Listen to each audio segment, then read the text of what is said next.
mencerdaskan pekerja. Karena sebelumnya kan 0,85% itu terus Bapak Anies revisi gimana? Ya, jadi teman-teman bisa lihat sejarah kenaikan UMP di Jakarta. Para pengusaha juga sudah terbiasa bahwa UMP di Jakarta itu selama 6 tahun terakhir itu rata-ratanya naik sekitar 8,6%. Artinya dunia usaha sudah terbiasa dengan kenaikan sekitar 8,6%. Tahun lalu terjadi krisis kan karena ada pandemi. Dalam kondisi berat seperti tahun lalu saja itu naiknya 3,3%.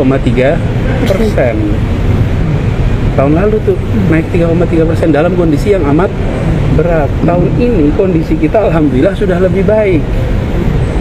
Biasanya 8,6, tahun lalu yang berat 3,3. Tahun ini ketika kita menggunakan formula yang digunakan oleh Kementerian Tenaga Kerja, keluarnya 0,8%. Bayangkan kondisi ekonominya sudah lebih baik, pakai formula malah keluar angkanya 0,8%. Kan itu mengganggu rasa keadilan, bukan? Sederhana sekali. Karena itulah kemudian kita sampaikan dulu, kita harus tetapkan karena ada ketentuan tanggal tersebut harus dikeluarkan. Ya udah kita ikut. Tapi saya sampaikan surat bahwa formulanya ini nggak cocok.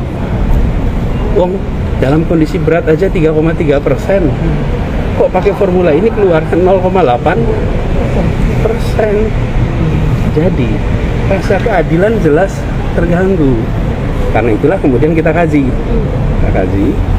sehingga kemudian akhirnya keluar angka itu tadi. Dari mana?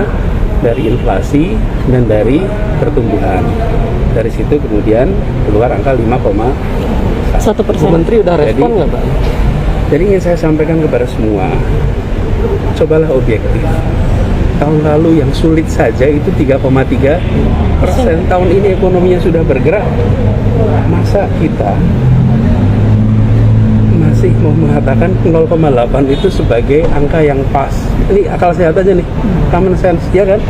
Karena itulah kita putuskan 5,1% dan kami berharap ini dilihat secara bijaksana demi kebaikan semuanya. Di satu sisi tidak setinggi biasanya, di mana biasanya adalah 8,6, tapi juga tidak rendah seperti tahun sebelumnya. Itu aja cukup. Pak, katanya tidak diajak.